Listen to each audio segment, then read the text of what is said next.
오늘 함께 보실 말씀은 마태복음 5장 10절에서 12절까지의 말씀입니다. 마태복음 5장 10절에서 12절까지의 말씀 저희 함께 읽도록 하겠습니다. 5장 10절부터 12절까지입니다. 시작. 의를 위하여 박해를 받은 자는 복이 있나니 천국이 그들의 것임이라. 나로 말미암아 너희를 욕하고 박해하고 거짓으로 너희를 거슬러 모든 악한 말을 할 때에는 너희에게 복이 있나니 기뻐하고 즐거워하라. 하늘에서 너희의 상이 큼이라. 너희 전에 있던 선지자들도 이같이 박해하였느니라. 아멘. 팔복 말씀을 살펴보는 마지막 시간입니다. 우리가 앞서 7가지의 복을 살펴보면서 하나님께 복을 받은 성도들은 어떠한가에 대한 말씀을 함께 나누었습니다. 여러분, 앞서 나누었던 7가지 복들, 그 성도들의 특성에 대해서 들으시면서 저건 정말 내가 갖고 싶은 모습이다 라는 생각을 하신 적이 있으십니까? 사실 예수님이 말씀하신 성도의 모습이나 복은요, 우리가 원하는 모습과 많이 차이가 있어서 당황스럽습니다. 심령이 가난한 사람보다는요, 영적으로든 육적으로든 부유한 사람이 되고 싶지 않으십니까? 작은 죄에도 애통하며 민감하게 반응하는 것은 굉장히 힘든 일입니다. 그보다는 속죄의 은혜를 굳게 믿고 좀 자잘한 죄는 넘어가는 담대함이 있기를 원하지 않으십니까? 온유하여 우유부단해 보이는 사람보다는 강하고 자신만만한 사람이 더 나아 보이지 않냐라는 것입니다. 그런데 주님께서는요, 우리가 보편적으로 생각하고 원하는 모습과는 전혀 다른, 전혀 복되어 보이지 않은 성도들의 특성에 대해서 말씀하셨습니다. 오늘 살펴보게 될 8번째 복의 내용도요, 전혀 우리의 마음에 끌리는 특성이 아니라 할 수 있습니다. 8번째 복의 핵심 주제는 박해이기 때문입니다. 사랑하는 여러분, 팔복의 말씀을 저희가 살펴보면서 반복해서 강조한 내용은요, 이 팔복은 어떠한 사람이 이런 복을 받게 된다라는 식으로 이해해서는 안 된다는 것이었습니다. 팔복은 성도의 정체성에 대한 말씀이고요. 그래서 성도란 어떤 특성을 가진 사람들이며 그러한 성도들이 복되다라고 이해해야 합니다. 같은 관점으로 8절에 8번째 복을 살펴보면요, 박해를 받는 사람이 복이 있다라는 의미가 아닙니다. 성도란 박해를 받는 사람들이라는 의미이고요, 성도들의 삶에는 박해가 늘상 따라오는 것이다 라는 것을 말씀하고 계십니다. 실제로 신약 성경에 기록된 성도들의 삶의 모습을 보면요, 핍박과 억압들, 고난과 박해, 조롱과 무시가 항상 뒤따라왔었습니다. 우리 주님께서는요, 팔복의 이야기를 마무리하시면서 성도들은 필연적으로 박해를 받으면서 살아가는 사람들이다라고 말씀하고 계십니다. 그러면 여러분은 지금 어떤 박해를 받고 계십니까? 더 정확하게 말하면 박해를 받는다는 게 무엇을 의미하는 걸까요? 제가 중학교 때까지 다녔던 시골 교회에는요, 교회 간다고 심한 박해를 받는 사람들이 여럿 있었습니다. 인권이나 자율이 강조되는 요즘과는 달리 그 시대에는요, 박해받는 사람들이 교회마다 여러 명이 꼭 있었던 것 같습니다. 심하게 욕을 먹거나 교회를 갔다고 매를 맞는 일들이 있었습니다. 대부분은 이런 박해들은요, 가족들이 합니다. 반면에 저는 교회를 안 가면 박해를 받았습니다. 주일학교 예배에 늦으면 어머니께 등짝을 맞았고요. 헌금의 일부를 빼돌리다가 걸려서 먼지나게 맞은 적도 있습니다. 교회 온다고 집안에서 맨날 박해를 받고 온갖 박해를 받으면서 그러면서도 기어코 예배에 나오는 친구가 한 명 있었는데요. 이 작은 시골 교회다 보니까 이 아이의 상황과 그 집안을 다 알고 있었습니다. 그래서 이 친구가 교회로 오면요, 선생님들이 정말 많이 칭찬해주고 예뻐해 주셨고요, 이것저것 선물도 많이 챙겨주셨습니다. 저는 이게 그렇게 부러웠습니다. 그래서 나도 박해받는 집에서 교회를 다니고 싶다라는 철없는 생각도 했었습니다.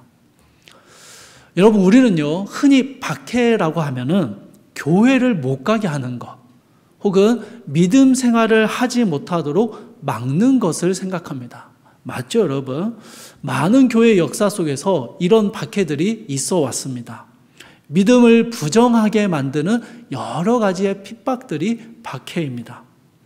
그렇다면요, 교회를 가는 게 당연했고, 안 가거나 허투루 하면 혼쭐이 났던 저는 박해가 없었던 걸까요? 기독교 가정에서 자랐고 지금도 신앙의 가정을 이루고 주일이면 별다른 고민 없이 교회로 가고 여러 봉사와 섬김을 즐겁게 감당하시는 분들은 성도로서 박해가 없는 것일까요? 여러분, 예수님께서는요, 모든 성도는 박해를 받으며 살아간다라고 말씀하셨습니다. 그러니 예수님이 말씀하신 박해라는 것은요, 우리가 생각하는 이런 단편적인 의미의 박해와는 조금 다를 것입니다. 여러분, 10절의 말씀을 다시 한번 보십시오. 우리 주님께서는 의를 위하여 박해를 받은 자는 복이 있다라고 말씀하십니다. 여러분, 박해는 박해인데요, 어떤 박해입니까? 의를 위하여 받은 박해입니다. 이것이 중요합니다. 교회가 사회적으로 무리를 일으켜서 지탄을 받는 것은요, 의를 위하여 받는 박해가 아닙니다. 코로나의 기간 동안 일부 신앙인들이 무례하고 부당한 언행들로 인하여 한국교회가 큰 비난의 대상이 되기도 했습니다. 대다수의 성도들로서는요, 참 억울한 일입니다만 이런 비난을 한국교회를 향한 음해이고 핍박이고 박해다라고 말할 수는 없는 것이죠. 이건 의를 위해서 받은 박해가 아니기 때문입니다.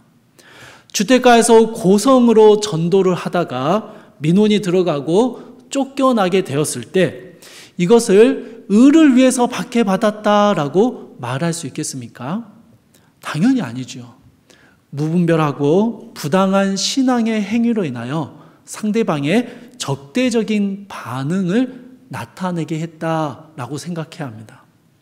베드로전서 4장 15절에서는요, 너희 중에 누구든지 살인이나 도둑질이나 악행이나 남의 일을 간섭하는 자로 고난을 받지 말려니와 라고 말씀합니다. 성도들이 행했던 부주의함이나 잘못된 모습으로 인하여 받게 되는 고난은요, 그냥 우리의 못난 모습을 돌아보는 계기가 되는 것이지 의를 위해서 받은 박해는 될 수 없는 것입니다.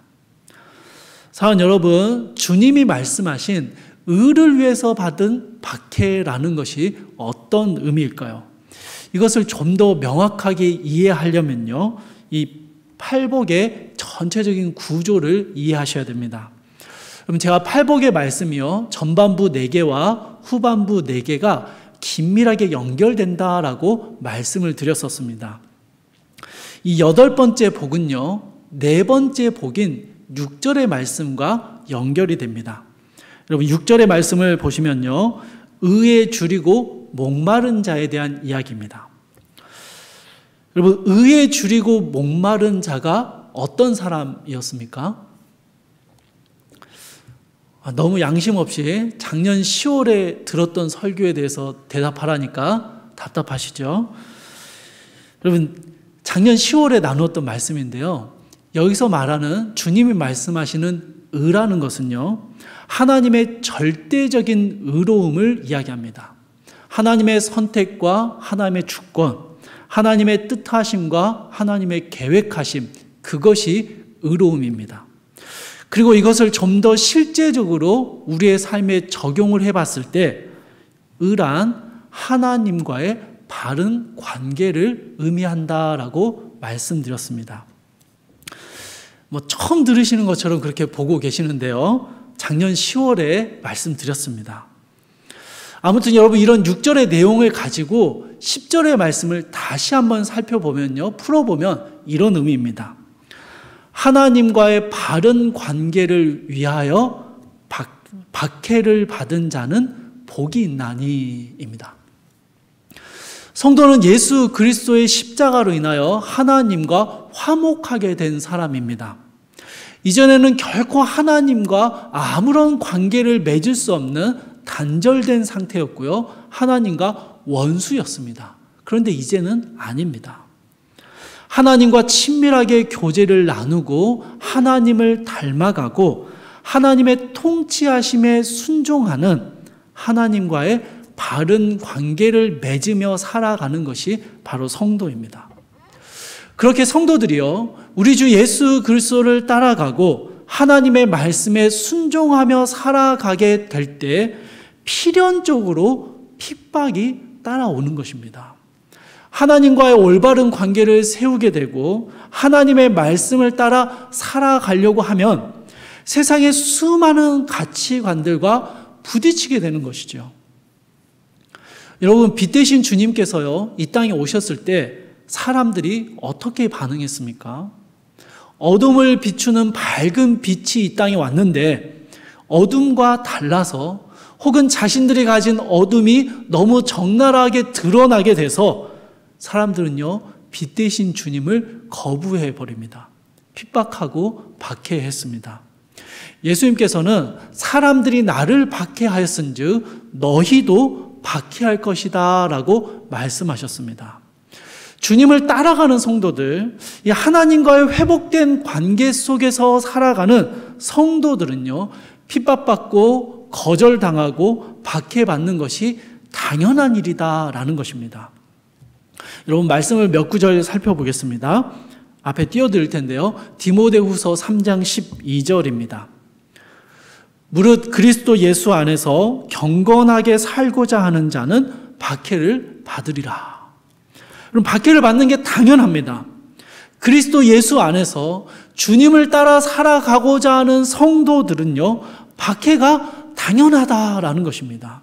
빌립보서 1장 29절에서는요, 그리스도를 위하여 너희에게 은혜를 주신 것은 다만 그를 믿을 뿐 아니라 또한 그를 위하여 고난도 받게 하려 하심이라. 우리 주님께서 우리에게 은혜를 주셨는데요, 그 은혜를 주신 이유가 예수 그리스도를 믿게 하는 것뿐만 아니라 성도들이 받게 될 고난을 아셨고 그 고난을 견뎌낼 수 있도록 은혜를 주셨다라는 것입니다. 그런데 여러분, 성도들이 받는 이 고난이 어떤 고난이냐? 그를 위하여 받는 고난, 그리스도를 위하여 받는 고난이라고 말씀하는 것이죠. 예수님께서는 마태복음 10장 22절에서 이렇게도 말씀하셨습니다. 또 너희가 내 이름으로 말미암아 모든 사람에게 미움을 받을 것이나 끝까지 견디는 자는 구원을 얻으리라.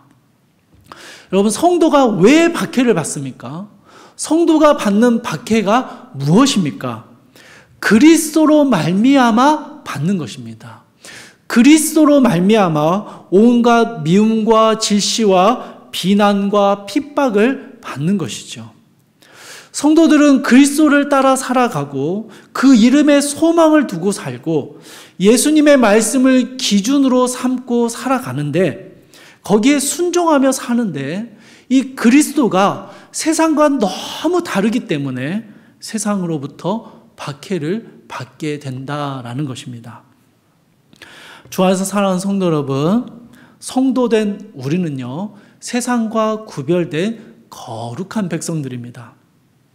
세상의 관습이나 가치, 세상의 목표와 방향과는 다른 정반대의 하나님의 나라와 그의 의를 추구하며 살아가는 사람들이죠.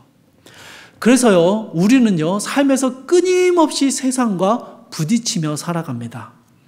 우리가 특별히 의롭거나 도덕적인 사람이어서가 아닙니다. 그저 말씀에 순종하고 예수님을 따라 살아가려고 하면, 그저 그리스도인으로서 합당하게 살아가려고 하면요, 우리는 끊임없이 우리 안에 일어나는 내적인 갈등을 경험하게 되고요, 다른 사람들과의 관계가 틀어지는 것들을 경험하게 되는 것입니다. 여러분, 모두가 거짓말하는 세상에서요, 혼자 진실을 말하면 어떻게 될까요? 사람들의 칭찬과 응원을 받게 될까요? 아닙니다, 여러분. 사람들의 질시와 비난을 받게 되는 것입니다. 그리스도인이라는, 성도라는 이 이름에 합당한 삶을 살아가다 보면요, 우리는 반드시 온갖 종류의 박해를 세상으로부터 받게 된다라는 것입니다. 그런데 여러분, 진짜 우리를 힘들게 하는 박해는요, 이런 게 아닙니다. 진짜 우리를 힘들게 하는 박해는요, 교회 밖에서 오는 게 아니라 교회 안에서 받는 박해입니다. 함께 예수님을 믿고 함께 그리스도를 따라가고 함께 하나님과의 바른 관계를 세워간다라고 생각했는데, 그 교회 안에서조차 서로를 향하여 비난과 조롱, 판단과 정죄함이 있는 것입니다. 여러분, 예수님을 가장 심하게 박해한 사람들이 어떤 사람들입니까? 로마 제국이 아닙니다. 유대의 종교 지도자들이었습니다. 구약 성경을 잘 알고 있고요, 메시아를 기다려왔던 사람들이 예수님을 가장 많이 박해했습니다. 우리가 믿음으로 살아가기로 결심하게 되면요, 그렇게 믿음으로 행동하려고 하면요, 우리의 마음을 가장 많이 뒤흔들고 우리의 믿음의 의지를 꺾어버리고 마음이 상하게 만드는 사람들은요, 멀리 있는 사람들이 아닙니다. 가까운 사람들입니다. 멀리 있는 사람들, 교회 밖에 있는 사람들이요, 하는 핍박은 힘들긴 하지만 이해가 됩니다. 그들과 우리는 너무 다르기 때문에 성도가 겪는 당연한 일이라는 생각도 듭니다. 그런데 같은 믿음 안에 있고 같은 사랑 안에 있다라고 생각했는데, 가까운 이들이 주는 핍박과 박해는요, 우리의 마음을 완전히 꺾어버릴 정도로 치명적인 파괴력이 있습니다. 사랑하는 여러분, 우리가 믿음으로 살려고 하면요, 하나님과 올바른 관계를 맺으며 살아가기로 작정하면요, 우리는 반드시 안팎으로 박해를 경험하게 됩니다. 우리가 선택하는 것이 아니고요, 그렇기 때문에 또한 피할 수 있는 것도 아닙니다. 그리스도를 따라가는 모든 성도들이 반드시 직면하게 되는 성도의 특성입니다. 우리 주님께서는요, 이렇게 의를 위하여 박해받는 자들이 복이 있다라고 말씀하십니다. 천국이 이들의 것이다 라고 이야기하시죠. 첫 번째 복과요, 8번째 복의 내용이 똑같습니다. 천국이 그들의 것이다 라는 말씀입니다. 제가 이 말씀을 보면서 처음 들었던 생각은요, 첫 번째하고 8번째가 똑같은 복이니 의를 위해서 박해받는 이 힘든 일은 그냥 포기하고 심령의 가난함만 있으면 어찌됐든 천국은 없겠다라는 얄팍한 생각이었습니다. 여러분, 그만큼 팔복의 다른 구절들을 다 통틀어 봐도요, 8번째, 의를 위하여 박해를 받는 사람의 모습이 가장 어렵고 힘들기 때문입니다. 피할 수 있다면 피하고 싶은 모습입니다. 참 감사하게도 우리 주님은요, 우리의 약함을 너무 잘 알고 계십니다. 그래서 앞에 7가지의 복은요, 딱 한 절로 간단하게 설명하셨는데, 8번째 복은요, 뒤에 구구절절 설명을 덧붙이고 계십니다. 여러분, 11절입니다. 나로 말미암아 너희를 욕하고 박해하고 거짓으로 너희를 거슬러 모든 악한 말을 할 때에 너희에게 복이 있나니. 우리 주님은요, 우리가 받게 되는 수많은 다양한 박해들을 잘 알고 계십니다. 주님을 따르려는 우리의 마음이 언제 어떻게 꺾여지는지를 잘 알고 계십니다. 믿음으로 살아보려고 했는데 뭘 그렇게까지 하냐고 욕을 합니다. 무시당하는 것 같아서 화가 나기도 하고요. 있지도 않은 일들을 사실처럼 퍼뜨릴 때 너무 화가 나고 속이 상합니다. 잘못한 건 맞는데 잘못한 것보다 너무 과하게 질책하고 정죄할 때 우리 마음은요, 완전히 꺾여져 버리는 것이죠. 예수 그리스도의 의를 지키며 살아가려고 애쓰고 결심했는데 수많은 갈등과 어려움들을 겪으면서 우리는요, 그 마음이 꺾여져 나가는 것들을 우리 주님은 잘 알고 계셨던 것입니다. 그래서 주님은요, 욕을 듣고 박해받고 거짓으로 거슬림을 당하고 모든 악한 말을 들을 때 기억하라라고 말씀하십니다. 너희에게 복이 있다라고 말씀하시죠. 그러면서 이어서 계속 말씀하십니다. 여러분 12절입니다. 기뻐하고 즐거워하라. 성경을 읽다 보면요, 예수님이 하시는 말씀과 권면은 우리가 생각했던 모든 예상을 뛰어넘는 것들을 경험할 때가 있습니다.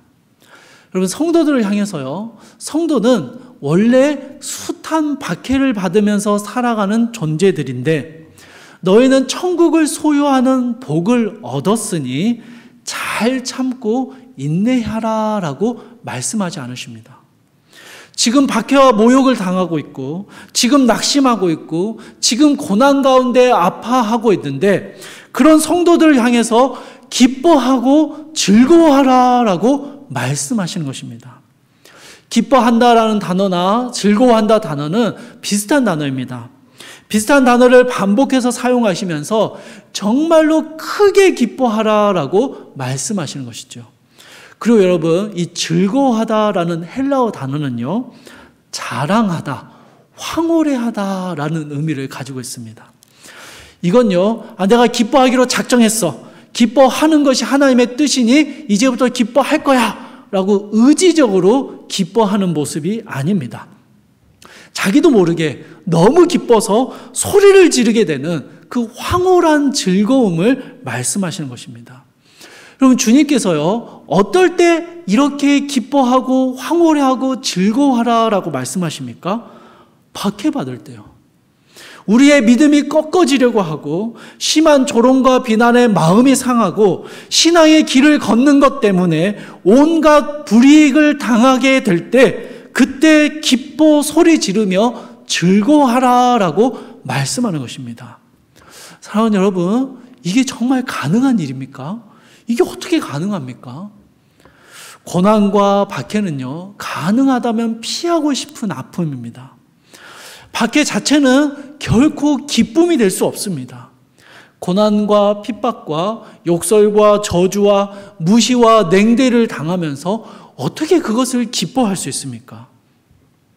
그런데요, 기뻐할 수 있는 유일한 이유는요, 그것이 예수 그리스도를 따라가기 위한 선택과 결정 때문에 주어진 고난이라면, 의를 위해서 받는 박해라면 기뻐하고 즐거워하라라고 말씀하는 것입니다. 우리 주님은 아주 분명하게 명령하십니다. 의를 위하여 박해를 받을 때 그 박해가 얼마나 크고 힘든 것이든지 얼마나 무섭고 두려운 것이든지 간에 의를 위해서 박해받음으로 인하여 기뻐하고 즐거워하라라고 말씀하시죠. 그리고 바로 이어서요, 우리가 그렇게 기뻐할 수 있는 이유를 덧붙여 주십니다. 하늘에서 너희의 상이 큼이라.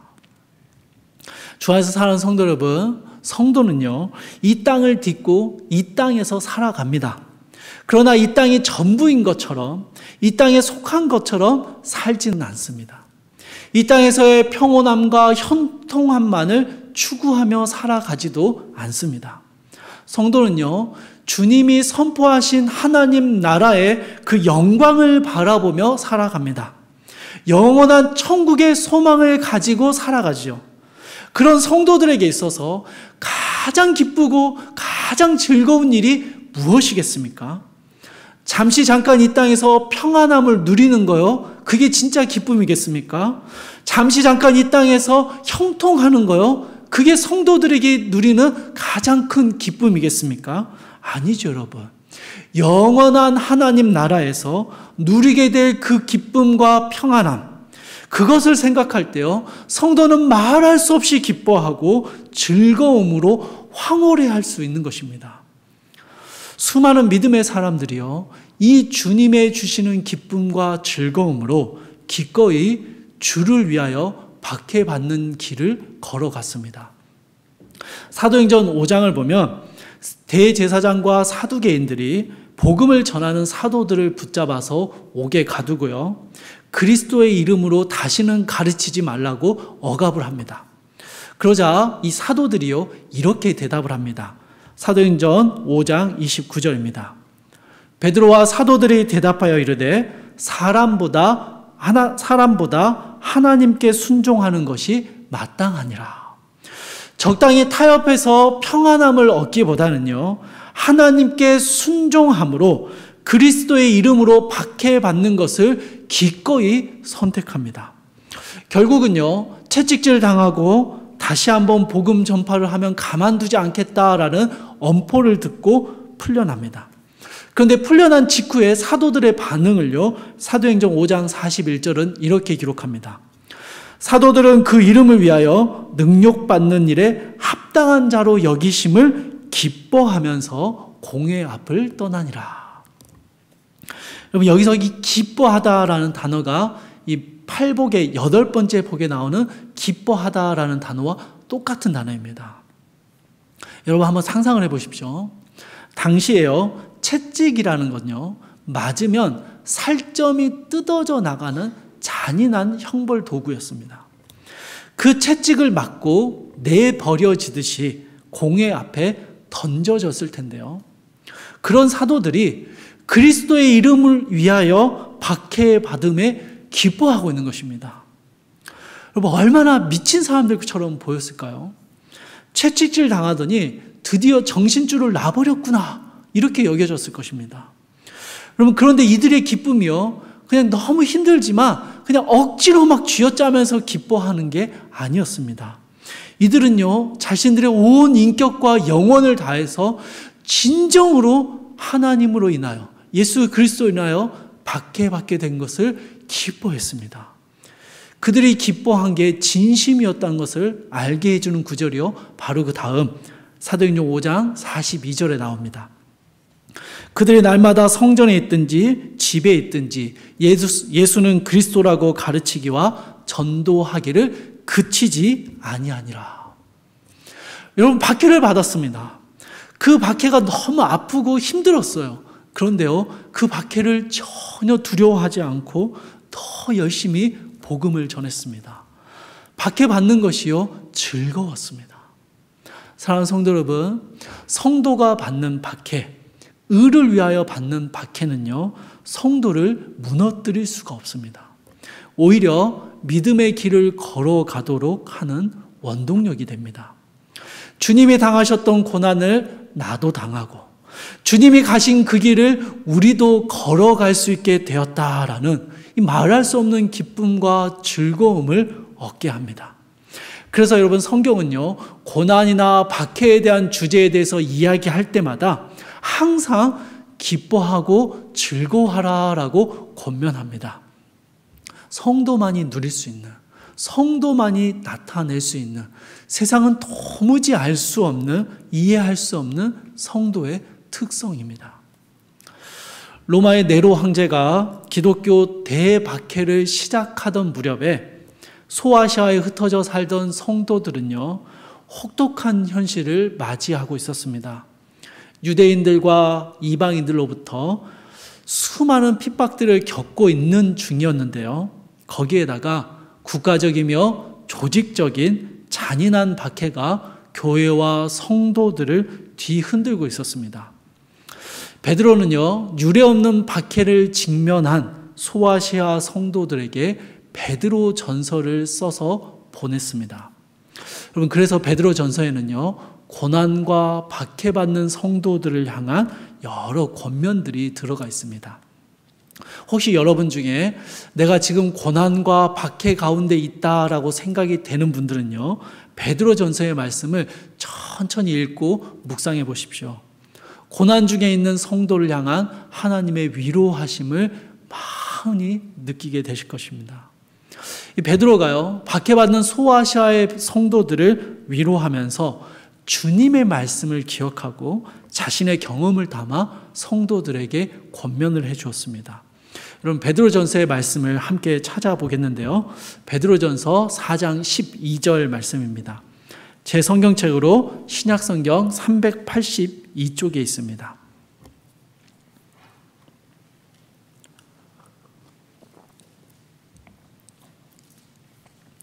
자, 베드로전서 4장 12절에서 14절까지의 말씀을 우리 한 목소리로 함께 읽도록 하겠습니다. 시작. 사랑하는 자들아, 너희를 연단하려고 오는 불시험을 이상한 일 당하는 것 같이 이상히 여기지 말고 오히려 너희가 그리스도의 고난에 참여하는 것으로 즐거워하라. 이는 그의 영광을 나타내실 때에 너희로 즐거워하고 기뻐하게 하려 함이라. 너희가 그리스도의 이름으로 치욕을 당하면 복 있는 자로다. 영광의 영 곧 하나님의 영이 너희 위에 계심이라. 아멘. 성도가 온갖 시험과 고난과 박해를 당하는 것은요, 이상한 일이 아닙니다. 이 박해가 없는 게 이상합니다. 그것은 의미 없는 아픔도 아닙니다. 그리스도의 고난에 참여하는 영광스러운 기쁨과 즐거움입니다. 또한 그리스도의 이름으로 치욕을 당하는 자들에게는요, 복이 있는데요, 하나님의 영이 그런 성도들과 함께 하십니다. 하나님의 나라를 소유하게 하시는 것이죠. 바울의 이야기를 계속 들어보십시오. 4장 16절입니다. 만일 그리스도인으로 고난을 받으면 부끄러워하지 말고 도리어 그 이름으로 하나님께 영광을 돌리라. 이제 19절입니다. 그러므로 하나님의 뜻대로 고난을 받는 자들은 또한 선을 행하는 가운데 그 영혼을 미쁘신 창조주께 의탁할지어다. 아멘. 그럼 베드로는요, 박해 가운데 살아가고 있는 성도들에게 조금만 참고 견디라고 말하지 않습니다. 주님이 말씀하신 그대로, 또한 자신이 살아온 그대로 고난을 받으면 기뻐하고 그리스도인으로 고난받는 것이 하나님께 영광이 됨을 인하여 감사하고 더욱더 힘을 다해서 선을 행하고 더 말씀에 순종함으로 그들에게 복을 주시는 하나님을 더욱 신뢰하며 의지하라라고 이야기합니다. 여러분, 이 당시에는요, 신앙을 지키는 것이요, 생사를 결정하는 문제였습니다. 심한 박해의 시대를 살았던 이 믿음의 성도들을 향해서 베드로는요, 그 믿음으로 인하여 받는 모든 박해를 두려워하지 말고 그 박해 가운데 기뻐하고 즐거워하며 하나님을 의지하라라고 이야기합니다. 무슨 말이냐면요, 고난받지 않는 삶을 타협하기보다는 그리스도를 위해서 기꺼이 고난받는 삶을 선택하라고 권면하는 것이죠. 하나님께서는요, 이런 성도들을 통해서 하나님의 나라를 세워 오셨습니다. 주 안에서 살아온 성도 여러분, 부족한 자가 주님의 말씀을 의지하여 권면드립니다. 여러분, 의를 위하여 박해받는 삶을 살아가십시오. 그것이 성도의 마땅한 모습입니다. 스스로의 부족함이나 죄악 때문에 겪는 어려움을 말씀드리는 게 아닙니다. 그리스도를 위해서, 그리스도를 따라가기 위해서 필연적으로 만나게 되는 고난과 수고, 불편함과 손해를 감수하셔야 합니다. 기꺼이 그것을 선택하셔야 합니다. 하나님과 바른 관계를 맺기 위해서 분투하셔야 됩니다. 말씀에 순종하는 것은요, 저절로 되어지지 않습니다. 피 흘리기까지 우리의 자아와 싸워야 합니다. 그리스도를 믿지 않았더라면 결코 하지 않았을 고민으로 밤을 새워야 하고요. 갈등하셔야 합니다. 끝끝내는요, 하나님이 기뻐하시는 일을 결정하셔야 합니다. 무엇이 주님이 기뻐하시는 일인지 잘 모르는 상황들이 있을 수 있습니다. 그러면 여러분, 고난받고 손해보는 길을 선택하십시오. 그 길에 이미 우리 주님이 먼저 가 계실 것입니다. 사랑하는 주님과 같은 길을 가고 그 사랑하는 주님을 닮아가고 사랑하는 주님을 위해서 기꺼이 고난을 감수할 때 여러분, 주님께서요 우리와 함께 하십니다. 우리의 눈물, 우리의 땀과 수고로움, 가슴 아리하며 지새했던 수많은 밤들을요 우리 주님은 다 기억하시고요 하늘의 상으로 갚아주겠다라고 약속하셨습니다. 많은 사람들이 찾고 좋아하는 넓은 길이 아니라 주님과 함께하는 좁고 협착한 길을 선택하십시오. 그 길을 선택하는 성도들에게 고난과 박해 중에도 기뻐하고 즐거워할 수 있는 은혜를 주시고요. 그 고난 가운데 주님과 동행함으로 하나님의 나라를 살아가는 놀라운 축복을 성도들에게 주신다라고 말씀하셨습니다. 주 안에서 사랑하는 성도 여러분, 의를 위하여 박해받는 게 무엇인지 우리는 끊임없이 고민하며 의를 위하여 박해받는 삶을 선택하며 살아가야 합니다. 그렇게 주님을 따르는 삶, 주님과 동행하는 삶을 걸어갈 때 우리가 만나는 수많은 고난과 어려움들을 기뻐하고 즐거워하며 하나님과 함께함으로 인하여 주님의 은혜를 간절히 소망하며 누리며 살아가는 우리 모든 성도님들이 되시기를 주님의 이름으로 축복합니다. 우리 찬송가 341장 함께 찬양하시겠습니다.